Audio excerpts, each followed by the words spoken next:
vary quite a bit. So, in this case, what photographs did you take of your autopsy?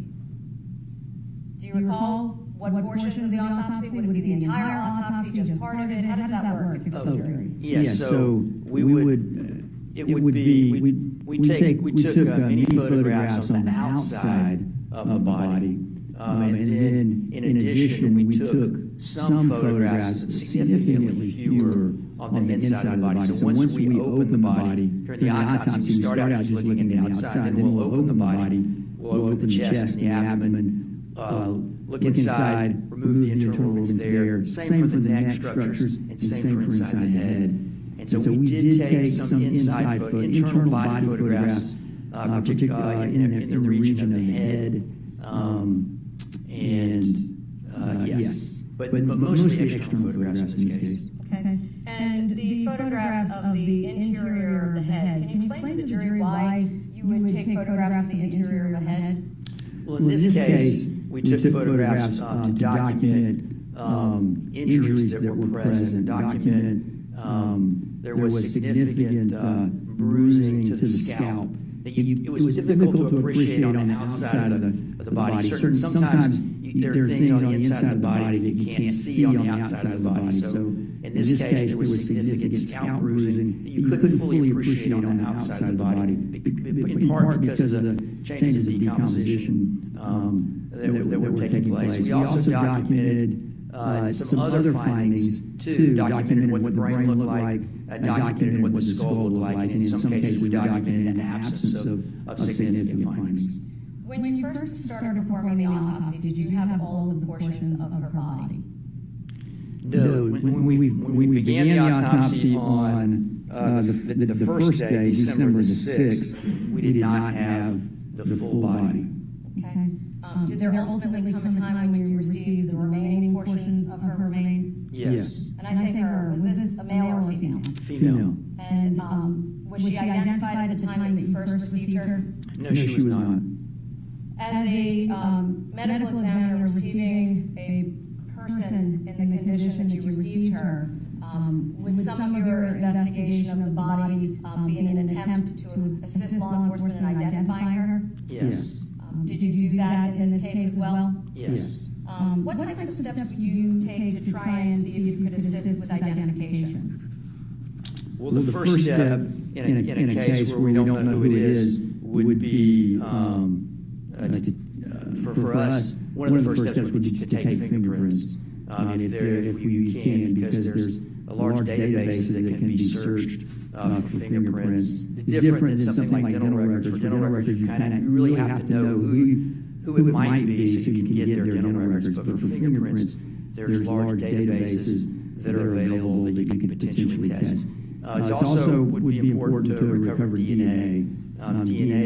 There's some DNA databases also available. So those are some of the first steps that we took in this case. And with respect to DNA, as a medical examiner, what do you do to attempt to assist in that process? We recover DNA from the body. Okay. So we'll recover certain tissue, blood or tissue that we think would have the best chance for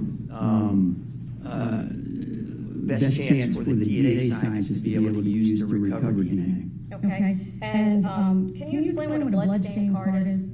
Yeah, blood stain card is basically it's a special card, and you take blood and you spot it onto the card, and then you let the card dry. So it's basically a card with dried blood on it, and it's our typical sample that we use as a DNA collection specimen. Pretty much in every case where we have blood that we autopsy, we will recover a blood card. And where would the blood card go after you collect it? The evidence, once we collect our evidence, it's say during autopsy, the evidence will eventually go to an evidence holding area at the GI facility, and then from there, the evidence will be distributed to whatever branch of the crime lab would do testing. So if it's a bullet, it will go to the firearms lab. If it's blood for DNA testing, it will go to the DNA or the forensic biology lab. And in this case, did you take bloodstain cards? Yes. I'm going to show the witness exhibits, Your Honor, 1.63, 1.64, 1.65, 1.66, and 1.67. May I first witness? Yes.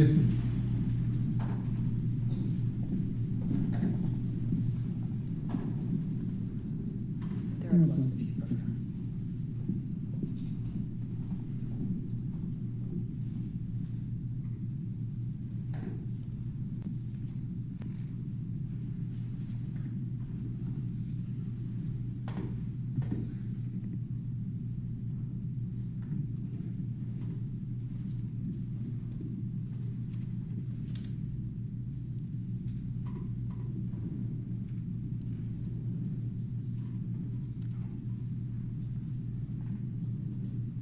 Do you recognize the labels that are affixed to each of those exhibits? Yes, I do.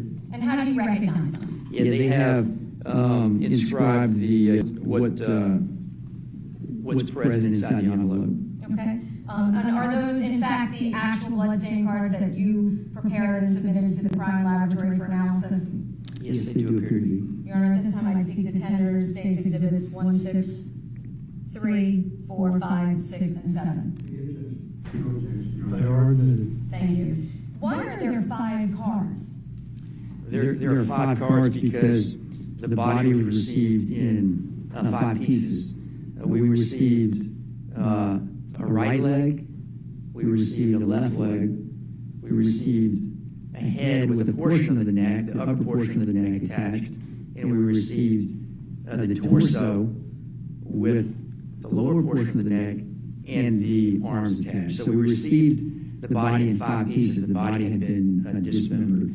And so we collected a DNA sample from each one of those pieces, in part initially to ensure that they all went with the same person, the DNA from all 5 matched. And then hopefully at some point we'd be able to identify who that person was. Well, just for clarification, you said 5, Doctor. Did you also take a sample from the spleen, or rather the liver inside of the body? Yes.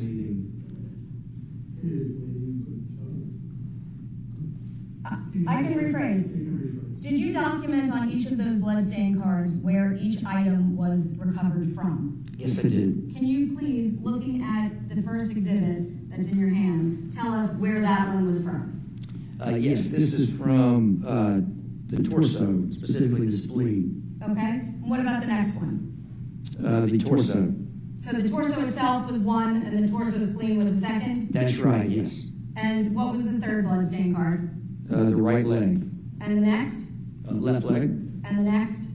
The head. So there were 5 in total, but those were from the 4 pieces plus the spleen? That's correct. Yeah, Or rather, I said the spleen, I meant the liver. My apologies. It was a spleen, you were correct.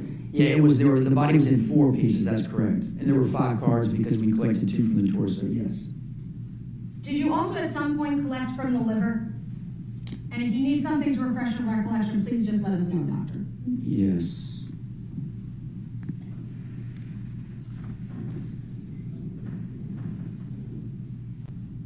Objection to the extent the litigant is satisfied. How long will the objection? You can refresh your recollection. Yes.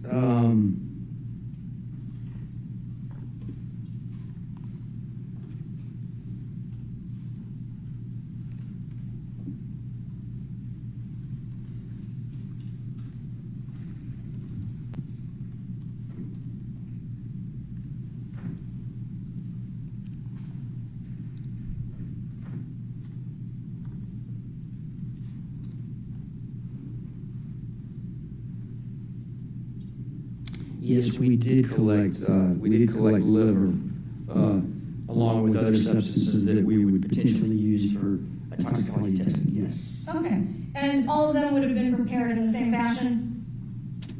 Meaning a bloodstain card and then preserved in the way that you've just shown us? No, the specimens for DNA that we talked about here would have been prepared on a card. The liver, we would have actually saved a relatively small portion of the liver, the actual tissue, and saved it and kept it refrigerated for toxicology testing, a different kind of testing than DNA testing. So, without being graphic, doctor, does that mean you literally cut a piece of the liver off and preserved it so it could be transported to another section of the laboratory for analysis? Yes. That's clearly not in this courtroom today, correct? As far as you know? As far as I know, yes. Okay. But that is something that you did in this case? Yes. Now, when you first testified, you talked about a placard. Your Honor, these are now in evidence and I'd like to publish. That's off, correct? Can you please turn that on now?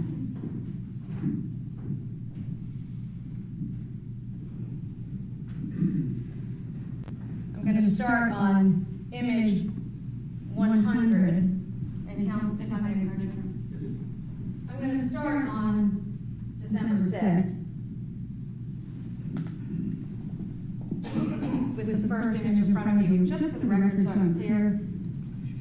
Your Honor, I'm referring to slide 100.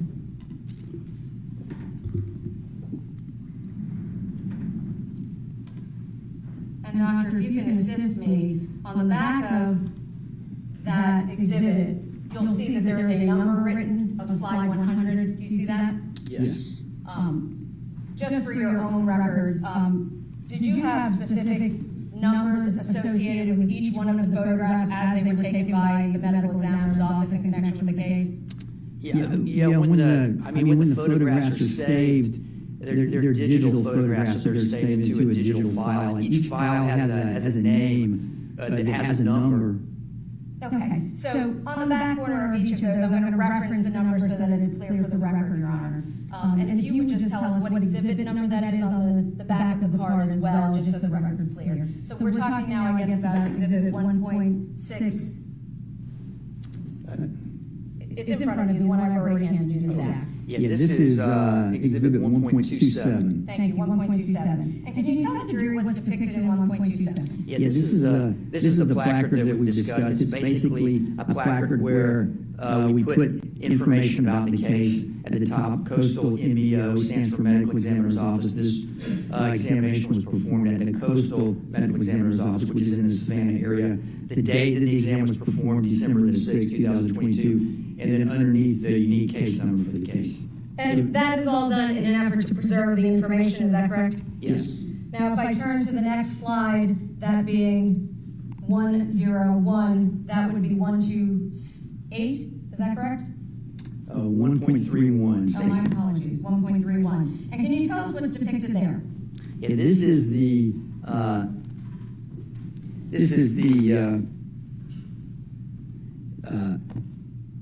a label that was on some of the remains were received in a plastic box, and this is the label adjacent to the seal. This shows what the label said, how the label was inscribed by the individuals at the recovery scene. So that's not your writing, that's the condition it was received in? Yes. Okay. And you testified earlier that these items come in sealed, is that correct? Yes. Does that display the seal that you were referring to? Yes. Okay. And with respect to this, you indicated there were 4 portions of the physical body. Would this have been one portion? Yes. I'm now going to slide 103. That is State's Exhibit. 1.28. And what is depicted there? This is the photograph of basically the seal and the label put on the body bag, the closed body bag. It's when the body bag has 2 zippers, and when you open the body bag, you spread the zippers out, and when you close it, you bring the zippers together. So the zippers are together here, and the seal and the label are through those 2 zippers, and it shows how the label was. The handwritten label there was labeled by the individuals at the body recovery scene. Okay. And I'm now turning your attention to slide number 106. What exhibit number is that for you? This is 1.29. And what is depicted there? This is the torso of the decedent. Basically, it has the chest and abdomen, the very upper portions of the thighs, and it's got the arms. And it's discolored because it's covered in mud. And then the handbags have been placed around the hands, which is a routine procedure done in potential foul play cases to preserve evidence that might be present there. Okay. And what kind of bags did you say those were? Those are brown paper bags, but we call them evidence bags. Is there a reason that they're paper? Yes. Plastic. If you have plastic bags, can result in degrading of some of the underlying evidence. So paper is used. Okay. And this body does not appear to have clothing, is that correct? That's correct. Is that the condition it was received in? Yes. So it was fully naked? Yes. Okay. From looking at this photograph, were you at least able to tell the gender of the individual that was recovered? Yes. And that's why you indicated female? Yes. I'm now turning to slide 107, which on your exhibit would be what number? This is 1.30. Okay. And what does this demonstrate? This is the other leg, basically the bag that the other leg was received in, and it's similarly labeled. You can see the handwritten label there was prepared by the individuals, the investigators at the body recovery scene. And if a body comes into the medical examiner's office as an entire person, how many body bags would that come in? One. And would there be just one seal? Yes. So when there's more than one piece and more than one bag, do you document each of the individual seals? Yes. Why do you do that? Because each piece came in separately, so we will document each piece of evidence, each evidence that we received, just to show how it was received for each part. I'm now turning your attention to slide 109. Can you tell us what exhibit number that is? Yeah, this is 1.31. And Fly larvae, known as maggots, on the leg and around in the body bag with the leg. There's discoloration, largely related to likely fly larva activity. And then at on the foot, near the end of the foot where the toes are, there's loss of tissue there that appears to be what we call postmortem animal predation. Basically, where if a body is left outside in an outdoor location, especially in a wooded location, animals can come and will often come and eat portion of the body. So that appears to be a post-mortem animal predation, where after the death, an animal has come and eaten a portion of the foot. so as part of your investigation, is it your responsibility to determine what may have caused each of the individual deformities to the body? Yes. So even if they're not potentially criminal, you would still document that? We may. It depends on the case, but yes, we often do. Okay. And in this case, did you? Yes. Okay. So the top of the limb, can you tell the jury, was there anything of significance with respect to the top of the limb? Yes, at the top, the leg appears to have been, the leg has been cut from the body. There's areas where the skin surface at the skin edge is smooth, consistent with having been cut with a sharp object. And then the bone, the thigh portion of the majority of the thigh bone is present in the leg, but the thigh bone, the femur, has been cut there. And so there's the cut end of the femur that's you can see in this photograph. And can you tell us, doctor, is there anything significant about the femur, specifically in terms of bones in the human body? What's distinctive about it? The femur, I guess what would be distinctive about it is the biggest bone, the longest bone. I mean, it keeps us upright, correct? Yes. And so would it be fair to say that somebody would not be able to obviously stand without their femur intact, correct? Yes. Okay. And in this case, you said the femur was cut through? Yes, it was. I'm now going to turn your attention to the next photograph. That would be 110. What exhibit number is that for you?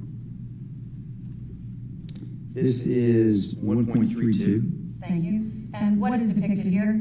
This is a label, another label for a body bag. And the inscription indicates leg found in the woods of McIntyre County. Okay, so would this be the other leg in connection with this case? Yes. And does this also reflect the manner in which you documented? Yes. I'm now drawing your attention to slide 111. Can you tell us what the exhibit number is? Yeah, this is exhibit 1.33. And is there, what is depicted here? This is the other leg. This would be the right leg. Was there anything that you were able to make as observations with respect to the portion at the top of the thigh? Similar to the previous leg, the majority of the femur and the thigh bone is present, but the upper part of the thigh bone has been cut across. There's similar to the other leg, and similar to all the amputation margins, there's decomposition, there's more advanced decomposition right at the margin of where the amputation has occurred. So there's discoloration there that's a result of postmortem decomposition. There's fly larvae on the body here, on this leg as well. Can you explain to the jury how decomposition perhaps looks different at different portions of this leg, why that would be? Yeah, the decomposition is more advanced at the place where the amputation was. It may be that there's more. It's a more suitable environment for fly larvae to attack, and also it may be less resistant to the changes of decomposition in the skin. The skin may be a little bit more resistant than exposed other tissue. You can see there's discoloration on the other part of the leg, likely related to fly larval activity, but the exposed tissue is more affected.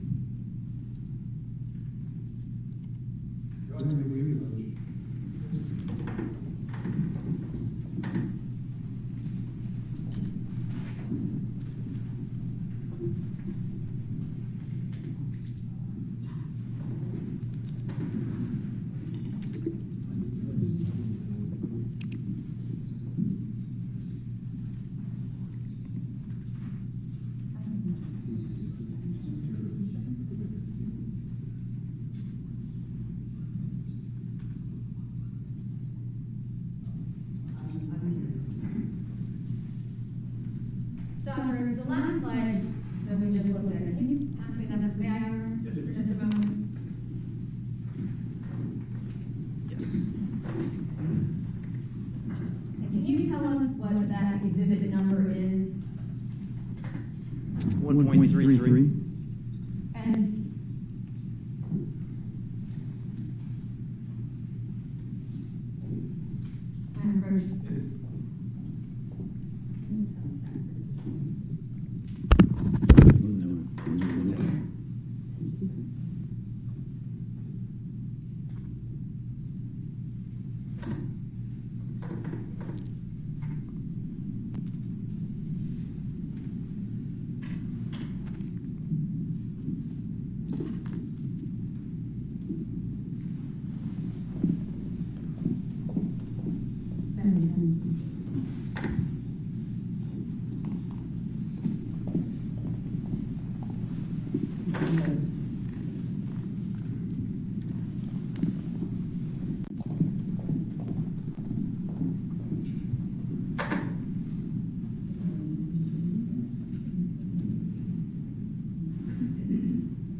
pointed out to the state that it appears I had inadvertently marked two exhibits 1.31. So the first one will be exhibit 1.31A refers to slide 101, and 1.31B refers to slide 109. Thank you, Counsel. Very well.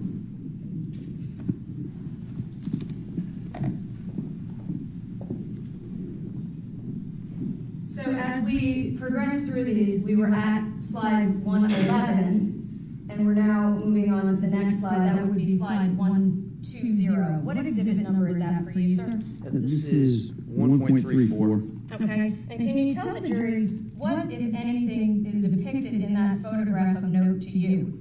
Yeah, this is the end of one of the femurs, and this basically shows where it's cut. So you can see where the bone has been cut, and it's there's yes. So that's what we're showing here. And was it physically cut all the way through? It's all the way. It's been completely cut all the way through, but there are portions where the bone appears to have been or has been cut, but at that point wasn't cut all the way through. But obviously, it's not attached to the other part, so it's been cut through finally. But yes, there's a portion there where you can see it's been cut only partially. Okay. So, did you have an opportunity to weigh the different items that were received at the laboratory? Yes. Okay. And is that customary practice when you perform an autopsy? Yes. Yeah. Typically, we measure the body, basically determine the body length, which is equivalent to the height, and the weight. We determine the weight. Okay. And so, were you able to determine the height and weight of each of the portions of the remains? Yeah, we weighed each portion, and then we approximated. We put the pieces together and approximated what an overall body length or height would be. Okay. And is that documented in your report? Yes. Okay. And with respect to that next photograph, that would be photograph 132. What exhibit number is that for you? 1.35. And that photograph, what's depicted there? Yeah, this is the decedent's torso and arms, that specimen, and now we've cleaned it up. So we've cleaned the mud off of it, and so now we can see the body surface. And did you notice any defects to the body that are depicted in this image? Yes. Can you describe them for the jury? Yes. So there's the defects that we've talked about where the legs were removed. So at the very upper part of both thighs are present, but then there's a large defect where the rest of the legs have been cut from the body, where the body's been dismembered.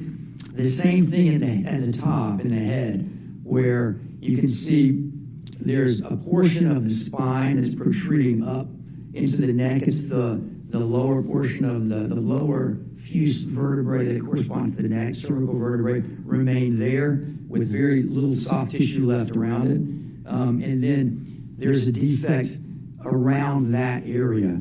That defect extends into, they're covered with skin and subcutaneous tissue, muscle, and bony structures. But in this case, the bony structures are intact, the soft tissue is not. So there's the defect up at the top, at the base of the neck there, extends down into the chest cavity and is associated with a loss of tissue there. The upper portion of the heart and significant portions of the lung are absent, and it appears to be the result of animal predation, where animals have gotten into the body and have taken and presumably eaten portions of the heart and the lungs, and then other of the organs in that area, including the upper part of the esophagus. With respect to the esophagus and the portion of the neck that is no longer present that you described, did that make this complicated for you in any way in terms of some of your conclusions? Yes. Can you tell the jury why and how? Well, in part to evaluate the ideal the ideal is to evaluate the entire body to assess whatever findings might be there, injuries or otherwise. If parts of the bodies are missing, then obviously we can't evaluate those. And if there's the body's been damaged, presumably, say with cuts to remove the legs and the head, there's damage that's made in those areas. So if there was findings in those areas, injuries or otherwise, it may obscure those and make it difficult or impossible for me to identify those. Can you tell the jury what asphyxia is? Yeah, asphyxia is a condition whereby it's a condition whereby oxygen is prevented from getting to the tissues. Our body tissues need certain things, certain nutrients, and one of the things our body tissue needs is oxygen. So when we breathe in oxygen into our lungs, our lungs take the oxygen out of the air, put it in the blood, and then the blood's pumped around to the body and provides that oxygen to the tissue. So if there's some process that interferes with oxygen being delivered to the tissues, that's asphyxia. And so, what is a manner in which an individual can manually be prohibited from receiving oxygen? Well, one way would be smothering. For example, if a person covers up the airway, the nose and mouth of somebody with something that prevents them being able to breathe, that would prevent oxygen from getting into the lungs. That would be one form of asphyxia. Another form would be a neck compression or strangulation. When a neck is compressed in a significant way, and something that we call strangulation, the typical mechanism of injury there is the blood vessels that supply blood to the brain. Those are blocked. So normally the heart pumps blood around to the body, including blood up through the neck into the head. If the neck blood vessels are compressed in a significant way, that can prevent an adequate amount of blood and oxygen from getting to the brain, and that's the form of asphyxia as well. If you don't have the neck, how does that impact your ability to render a determination if strangulation was present? Really, if you don't have a neck, there's no way to evaluate injuries in the neck. That's one of the things you look for to evaluate strangulation. You look for injuries in the neck, either on the outside of the neck or on the skin surface and on the inside of the neck. You may get bruising internally, and you may get fractures of some of the structures in the neck, such as the highway bone, which is a U-shaped bone in the upper part of the neck, or the larynx, basically the voice box. So with those being missing, did that make this more difficult for you? Yes, that would make it more difficult. Now, at this point in the autopsy, those structures were missing. When we recovered the head with a portion of the neck, some of those structures were present. For example, the highway bone was present, and a portion of the larynx was present. But the skin, was that present? No. Okay. At least a portion of it wasn't. Okay. Were there any other visible defects on the face or front of the body depicted? Yes. And what are those? There are injuries that appear to be what we refer to as sharp force injuries caused by a sharp object. And there are two superficial such injuries on the right upper chest. The most prominent one is on the inner aspect of the right breast, the vertical linear, several inches in length there on the breast. There's a number of small injuries that look like cuts in the region of the right upper chest as well. You can't see very well in this photograph.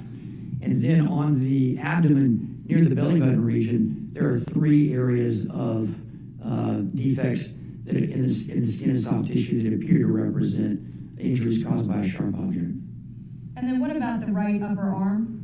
Can you tell us what you observed? Yes. In the right upper arm, there's a defect in the skin, and there's a large amount of tissue loss there. So there's there's a significant amount of decomposition here. There's tissue loss, so there may have been animal predation there. There may have been an animal that came in and ate some of the tissue. The bone there, the upper arm bone, the humerus, is exposed, and there on the surface of the bone there are numerous parallel, horizontal, linear cuts in the bone, but they're superficial. They look like there was an attempt to cut the humerus, but then it appears that the attempt to cut the humerus was ceased. Now turning to slide 139, what is that exhibit number for you?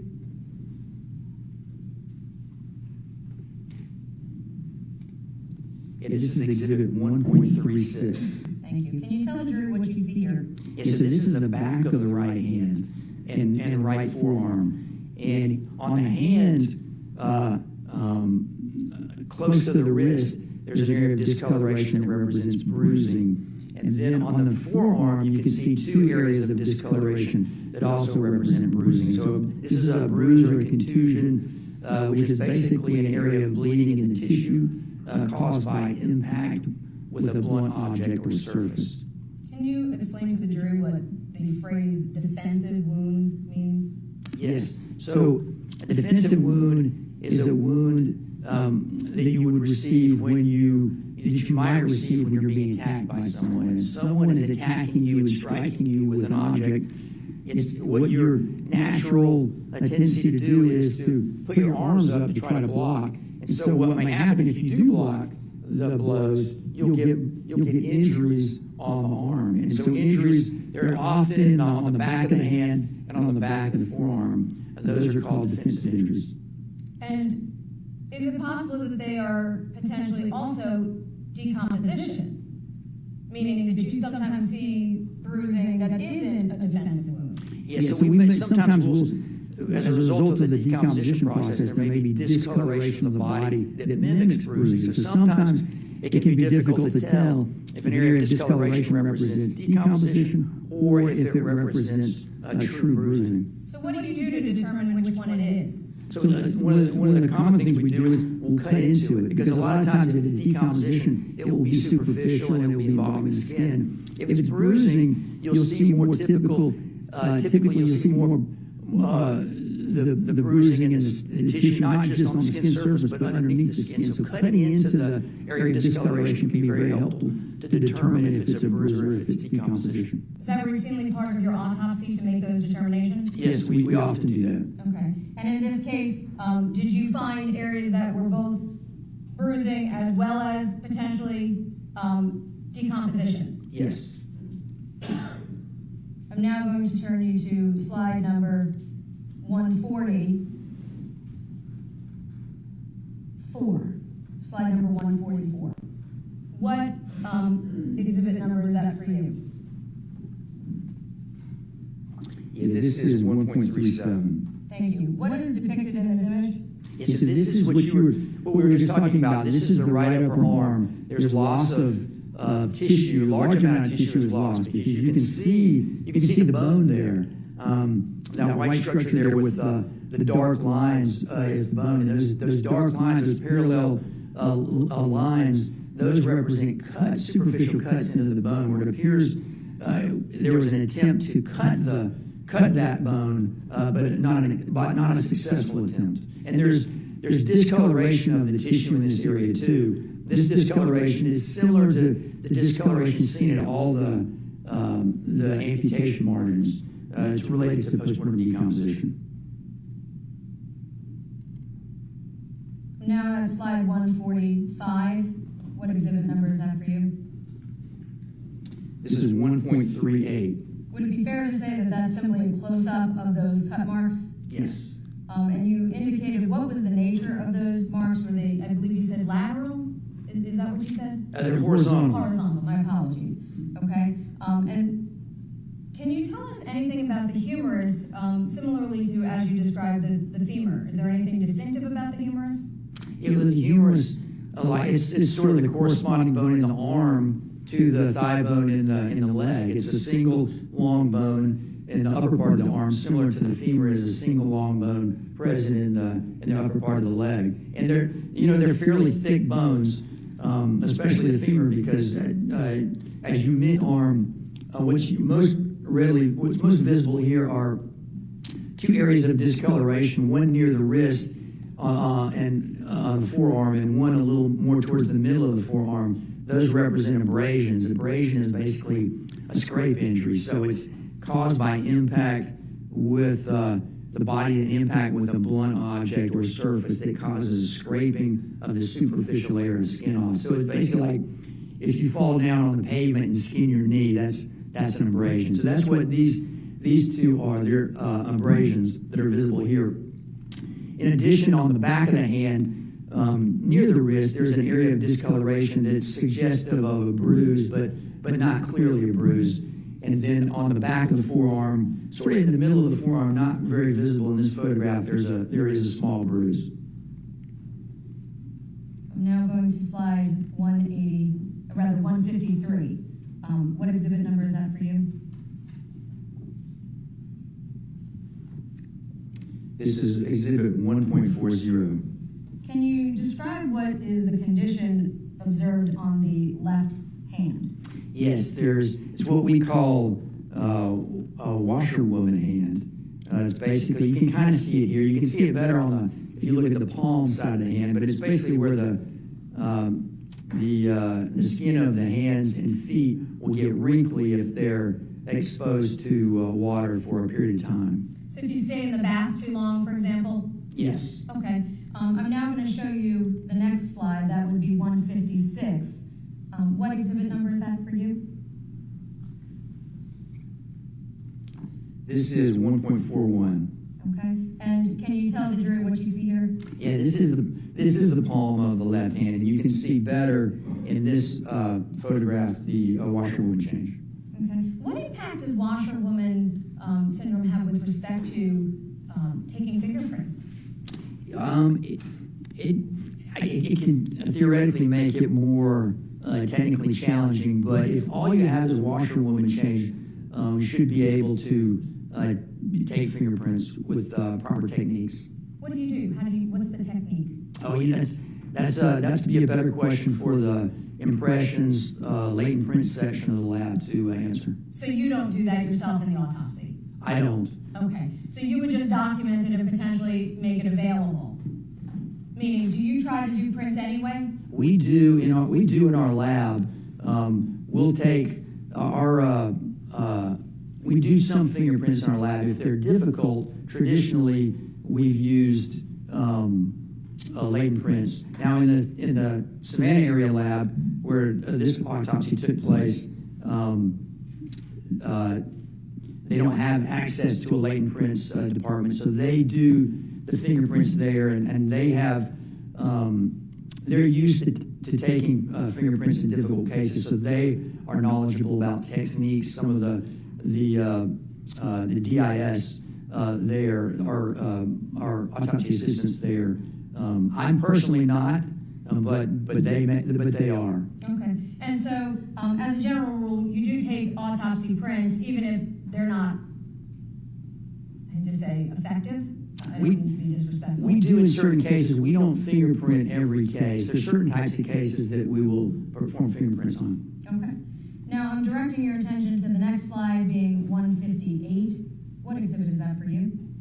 This is 1.42.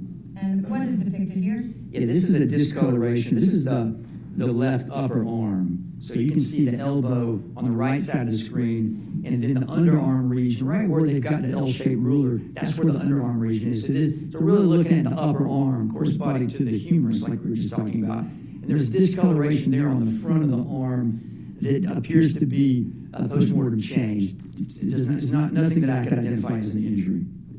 So in this particular body's evaluation, you did see items that you were able to clearly say that that's not an injury, but rather decomposition or some change due to death? Yes. Okay. And does this represent that? It appears to, yes. I'm going to now turn you to the next slide. This is 167. What exhibit is that for you? This is 1.43. And what is depicted here? So there are three defects here that look like they were probably caused by something sharp or fairly sharp. Three defects this is the front of the abdomen, basically near the belly button. You can see right in the middle of the screen there's the belly button, very close to the middle of these defects. Those are 167. I'm now moving on to slide 174. Is that what exhibit for you? 1.44. And are those, again, the right humerus with the cuts at a much closer view? Yes. I'm now going to slide 184. What exhibit number is that for you? 1.45. And what is displayed here? So this is one of the femur bones, one of the ends of the femur bones. So this is where the femur bone was cut, basically the cut end. And you can see there's a place where there's a fairly smooth cut in the bone that goes through much of the thickness of the bone, but not all the way. And is that the condition you received the body in? Yes. And what did you do with respect to the femur sites during the course of your autopsy? So we removed the ends of the femurs where they had been cut. We removed the ends and submitted them as evidence so that there could be the potential for evaluation of these cut ends in case it may be useful to know what kind of weapon or what kind of tool might have been used to make the cuts. Without being graphic, doctor, I'm going to show on myself. So both of the legs were severed, correct? Yes. So would it be fair to say that the two portions from the lower portion of the thigh and then the two portions from the upper portion of the thigh, all four of them were cut by your office and turned over to the tool mark section? Yes. Okay. So did that preserve then each of the cuts that were performed prior to your receipt and then given to them for examination? Yes. And of course, did you mark where your cut was so it was clear? Yes. Okay.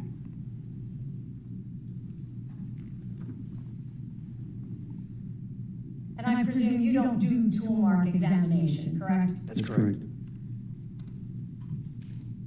I'm now showing you slide 186. What exhibit number is that for you?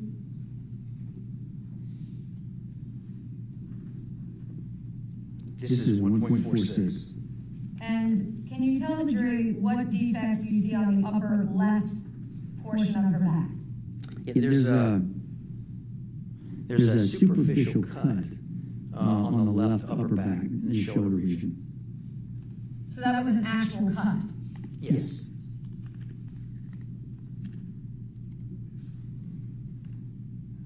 I'm now at slide 189. Can you tell us what exhibit number that is?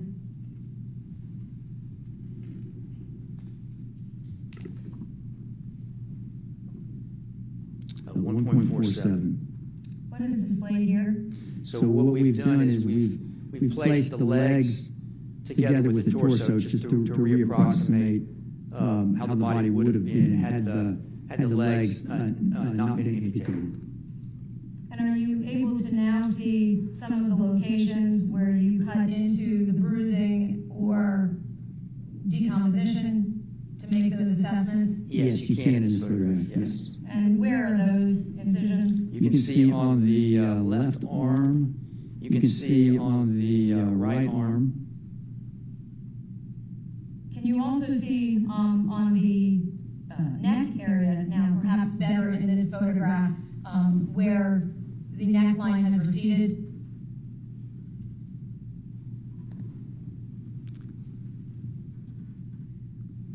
Yeah, I'm not sure if you can. I'm not sure if it's a better vantage point in this photograph or not. Okay. What is that that's sticking out from the neck area? That's the spine.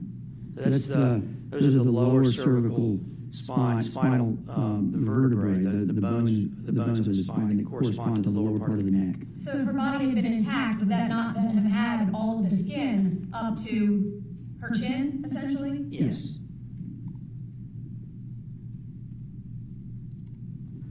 Is that present in that last photograph? That's in? No, no, that's absent there. Okay. I'm now directing your attention to December 9th of 2022. Did you conduct a second portion of the autopsy in this case? Yes. What did you perform the autopsy on that date? I'm sorry? What portion of her remains did you perform the autopsy on that date? Oh, yeah, the head, and then the upper portion of the neck that remained attached to the head.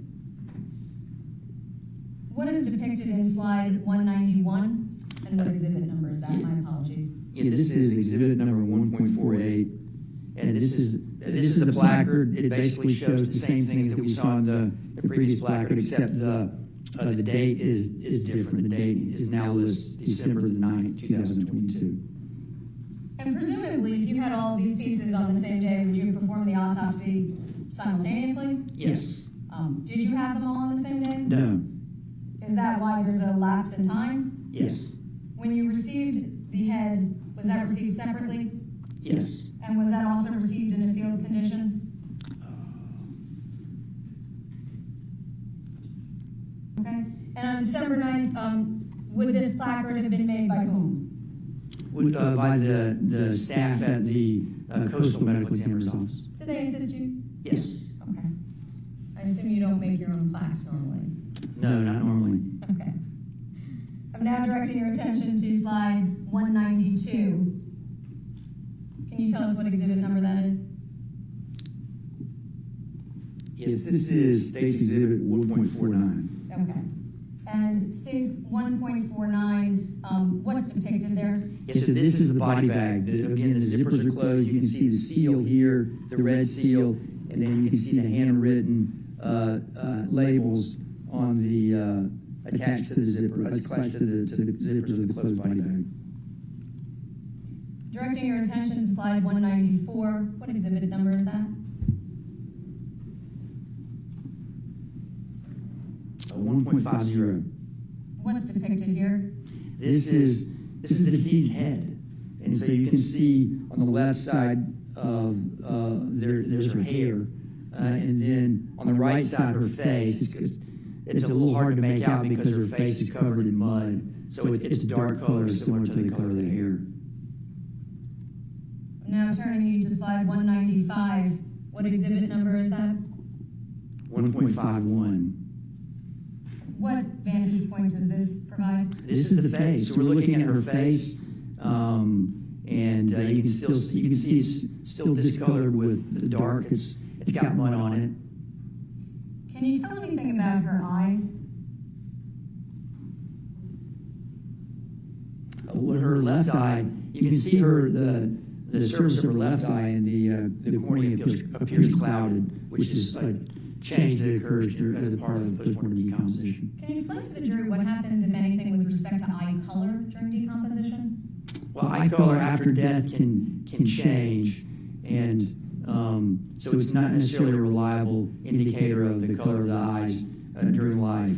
And with decomposition, you can get clouding of the corneas, so so you may not be able to identify all the color of the eyes. Did there come a time when you cleaned off her face and head? Yes. I'm going to direct your attention to the next slide, slide number 196. What exhibit number is that for you? This is 1.52. What, if anything, did you observe about her face? There's discoloration on the face. The discoloration on the face in various areas is consistent with the change of postmortem decomposition. She did have some discoloration in her eyes, in the white portion of her eyes, the sclera. It was unclear to me if that discoloration was related to decomposition or was related to trauma. I'm directing your attention now to slide 203. What exhibit number is that for you? This is 1.53. What's depicted on the right part of her face? Yeah, so there's two defects in the scalp. We pulled the scalp back. This is the very forward part of the scalp, so very close to the forehead. It looks like the forehead here, but we pulled the scalp away so that the injuries are visible. And you can see these two defects in the skin there. These are a total of 9 similar appearing defects that are present on the scalp, including here on the right frontal area, also on the top of the scalp on the left side and near the midline and on the back of the scalp. These appear to be lacerations. The decomposition makes it a little challenging to sometimes distinguish between incisions and lacerations. Incisions are defects caused by a sharp object. Lacerations are defects caused by a non-sharp object, a blunt object. These appear to be most likely laceration. There's a little bit of irregularity associated with it, and in some of these, there is tissue bridge when we look at the depth. That's a feature that we see in lacerations, but not in incisions. So this appears to be 2 of 9 lacerations that are present on the scalp. And there's discoloration here that represents contusion. It's not clear from the external examination that it's contusion, but when we opened the head and reflected the scalp, looked at the undersurface of the scalp, it was clear that there was a significant amount of contusion or bruising in the area where these lacerations were located. Would that be consistent with being struck? Yes. And you said a laceration was blunt as opposed to a cut, correct? Yes. I'm looking at slide 204. Is that what exhibit? Exhibit 1.54. And would that be the closer version of what you just described? Yes. Is that how you were able to see the irregularity you just described? Meaning Yes. not from a cut versus a laceration. Yes. I'm now looking at slide 206. Can you tell us what exhibit number? Yeah, this is 1.55. And was there any observations to the left side of her face or skull? Yeah, there's discoloration. There's some discoloration here on the left side of the face, including in the left forehead. I could not identify these to be injuries. These areas of discoloration are consistent with change of postmortem decomposition. And I'm now at slide number 207. What exhibit number? 1.56. Would that be the area that you indicated was decomposition, not an actual injury? Yes, it did appear to be postmortem decomposition. I'm looking now at slide number 225. Can you tell us what exhibit number?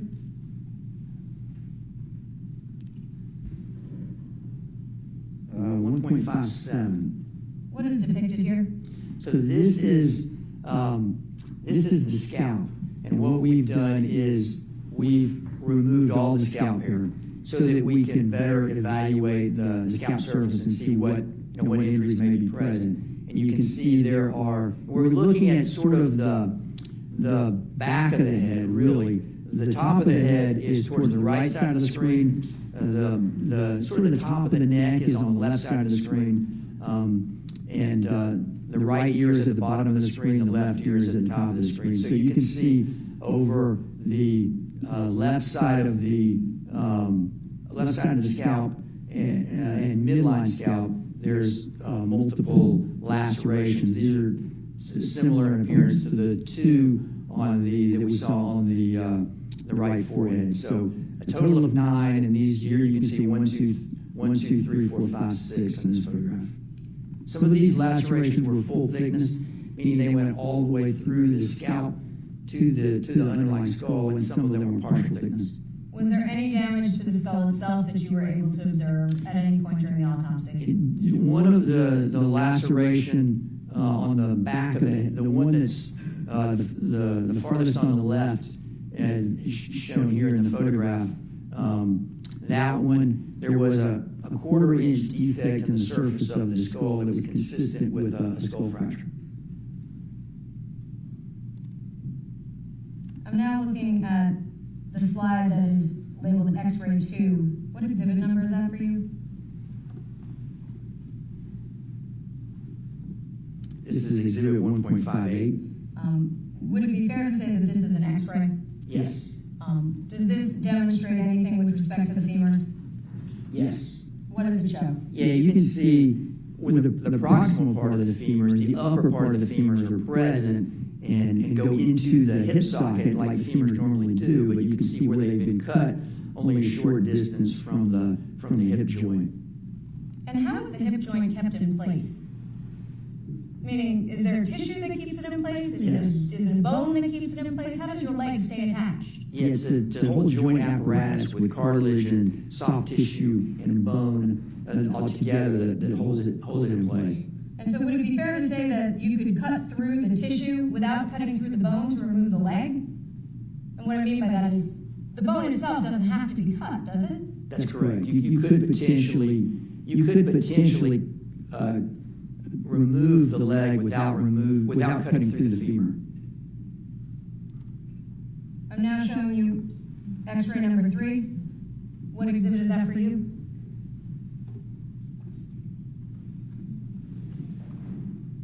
It is 1.59. And which leg does this display?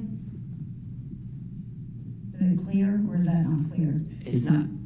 It appears to be the right leg. Okay. Yes, based on the R in the top left-hand corner of the X-ray. Okay. And X-ray number 4, the next slide, what exhibit is that?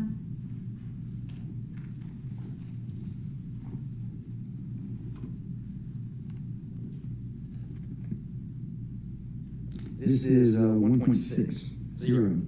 And what is depicted here? And this is one of the legs. Is that an X-ray also? Yes. Does that show the distal or the lower portion of both of the leg X-rays where the femur is? I'm sorry. Does that, what part of the femur does that show? Yes, so the part of the femur here is most of the femur, but the very upper part of the femur is absent because it's been severed. And with respect to X-ray 5, what's depicted in, what exhibit rather is that for you first? 1.61.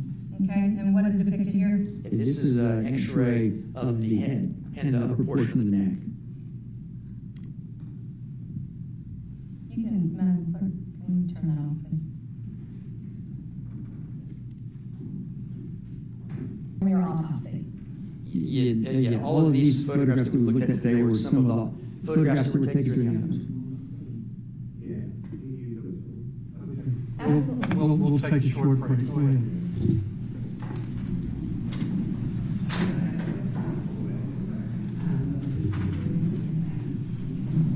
Go ahead.